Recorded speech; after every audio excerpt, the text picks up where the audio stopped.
झांवरिया सरगोदा। झांवरिया से जफर अब्बास की रिपोर्ट के मुताबिक झांवरिया की मुमताज़ शख्सियात का कलर कहार चोआ सईदन शाह और तारीखी किला कटास राज का एक रोज़ा तफरीही, तालीमी और रूहानी दौरा किया। तफसीलात के मुताबिक डिप्टी डायरेक्टर NCHD उमर महदराज झांवरी, डॉक्टर जफर अब्बास, हाजी मोहम्मद शबीर बट, मियाँ आसिफ सैफुल्ला और मोहम्मद आरिफ शाकिर पर मुश्तमिल वफद ने वादी वनहार का एक रोज़ा यादगार टूर किया। वफद ने सबसे पहले खूबसूरत सयाहती मकाम कलर कहार की सैर की और बाद अज़ां वफद ने चोआ सईदन शाह में मारूफ दरबार आलिया पर हाजिरी दी। शख्सियात ने मिर्ज़ा मज़ार पर फातह ख़्वानी की और मुल्क मिलत की खुशहाली के लिए खुसूसी दुआ की।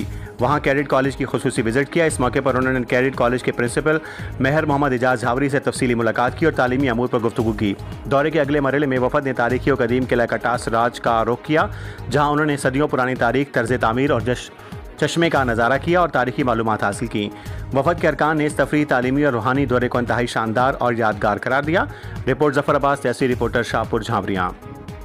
न्यूज स्टूडियो से फिलहाल इतना ही। मजीद अपडेट्स जानने के लिए देखते रहें Al Jazeera international news. Stay tune with us.